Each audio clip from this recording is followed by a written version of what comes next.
salut, je suis avec Tanis. Alors Tanis, c'est un nom français. Ouais, de Bretagne. C'est un nom breton. Ouais. Il n'y a plein de Bretons ici, ouais. C'est une secte les Bretons. Je sais plus qui, je crois que c'est Macron qui avait dit ça une fois. Ou alors il parlait des, je sais pas s'il parlait des Bretons ou des. C'est pas le seul qui a dit que les Bretons étaient des sectes. J'ai souvent entendu. Bref, non, c'est super intéressant parce que tout à l'heure tu m'as parlé de frisbee. Ultimate Frisbee, Donc, c'est le vrai nom. Ultimate Frisbee. Ouais. Donc là ça m'intéresse parce que c'est la première fois de ma vie que j'entends ça. C'est quoi Ultimate Frisbee? Alors c'est un sport très spécial parce que déjà il n'y a pas d'arbitre. C'est-à-dire qu'il est autogéré par les joueurs. Donc, c'est possible ça? Il n'y a pas de triche? Ouais, et il n'y a pas de triche. Parce que justement il n'y a pas d'arbitre. Ouais, c'est vrai, c'est vrai.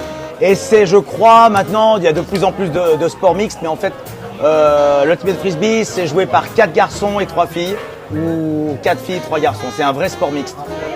Ah, c'est forcément 3-4. Ouais, alors. Ouais, c'est 3-4 ou 4-3. Alors maintenant, il y a aussi des équipes seulement masculines ou seulement féminines, mais l'essence du frisbee, c'est un sport mixte. D'accord, ok, très bien. Sans arbitre. Mais il ne peut pas y avoir 7 garçons ou 7 filles Alors, c'est une autre compétition. Normalement, le frisbee, c'est joué en mixte. D'accord, si c'est pas mixte, c'est pas bon.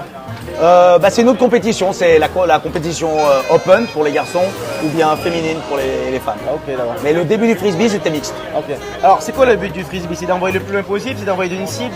C'est quoi? Ah non, alors ça ressemble un peu au foot américain, mais il n'y a pas de contact. Normalement. Parce que c'est vrai que quand il y a les skies, c'est-à-dire les gros sauts pour prendre les 10 très hauts, un peu de 3 mètres. Là, ouais. Mais normalement, il n'y a pas de frisbee, il n'y a pas de contact.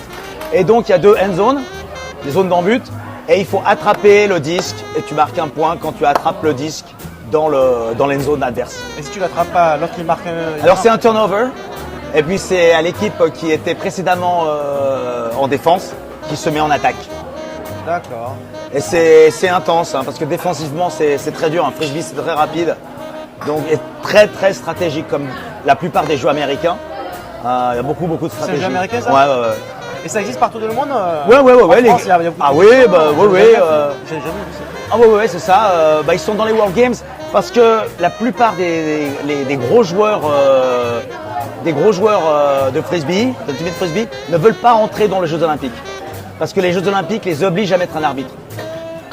Donc voilà, c'est pour ça. Et puis quand on entre dans les Jeux Olympiques, il y a une pression, ils changent le jeu, ils veulent plus faire du 7-7 mais du 4-4.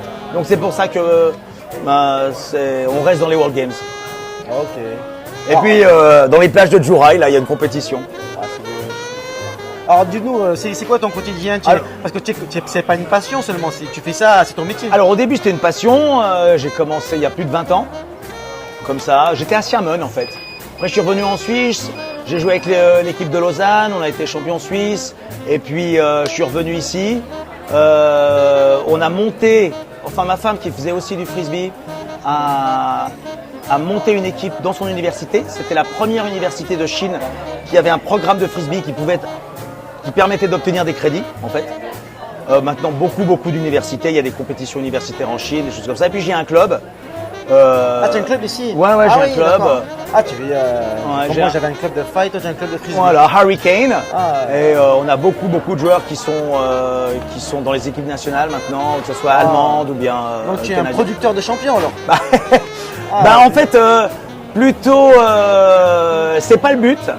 Mais c'est vrai que quand on s'entraîne bien, on progresse quoi, on progresse. Alors dis-nous tout, comment on fait pour venir s'inscrire? Est-ce qu'on peut venir de Hong Kong? On fait quelques heures pour rigoler? Alors à Hong Kong, il faut s'inscrire pour faire ça régulièrement. Alors c'est des touristes ou pas? Alors s'ils veulent jouer une journée, ils sont tous bienvenus. Pour les équipes, on a les équipes débutants et puis les équipes de compétition. Où là, dans les équipes de compétition, on va quand même prendre les meilleurs joueurs. Et bien sûr. Et puis de toute façon, Hong Kong a une belle équipe. Hein. À l'époque, quand on a commencé, il y a 15 ans, Hong Kong écrasait la Chine 15-0. Hein. Alors maintenant, ça change. Maintenant, la Chine est devenue meilleure. Mais en termes de niveau, en termes de quantité. En termes quantité et bien sûr niveau. Ouais. Et compétition. Alors qu'à Hong Kong, c'est encore un petit peu confidentiel en fait. Mais ils ont un bon niveau. Ils ont un bon niveau aussi. Les Hongkongais, ils étaient très forts en Asie. Le Japon était vraiment au-dessus. Vraiment au-dessus, ils ont un superbe jeu de passe, les Japonais, c'est magnifique à voir. Taïwan était fort aussi, les Japonais étaient pas mal Les Philippins très physiques, des gros sauts, on appelle ça des dives, des gros layouts impressionnants. Et la Chine, voilà. Alors maintenant, la Chine, elle est devenue quoi, numéro 1 en Asie? Non, le Japon Quand même est pas. encore meilleur, mais disons que au nombre de pratiquants, parce qu'il y a eu le Covid. Bon, nombre de pratiquants. Au nombre de pratiquants, ouais. Et en fait, il y a eu un énorme développement en Chine il y a 3 ans quand il y a eu le Covid, parce que les gens ne pouvaient plus faire de sport à l'intérieur. Ouais, Donc, la salle de sport. voilà, la salle de sport était fermée. Tout en extérieur. Donc voilà, donc c'était l'ultimate frisbee. Ah, c'était le jackpot. Ah pour le ouais, Covid, alors. ah, le jackpot, ceux Ah, qui bah se voilà, sont mis. ça, c'est c'était l'inverse de moi, ça. Voilà. Et c'était aussi un peu un moyen de rencontrer des gens, je connais plein de gens qui se sont mariés en fin de compte avec des Ouais, joueurs, ouais, entre c'est joueurs. social aussi, c'est, Voilà, c'est c'est très un très club, social. ouais, Voilà. Voilà, donc il y a les deux. Et c'est très très sympa, personne ne se bat, personne ne s'insulte, c'est très très respectueux parce qu'il n'y a pas d'arbitre justement. D'accord. Très intéressant. Ah ouais, c'est Ouais, sympa à voir, sympa à Je vais jouer. essayer. Voilà. Ouais, ouais. Quelque chose à C'est ajouter? facile, et c'est facile. Ouais. Ouais, c'est facile le frisbee. Donc si vous voulez venir à Jurai, il y a plein de clubs en fait à Jurai. Voilà, nous on est Hurricane, on est le premier à Jurai.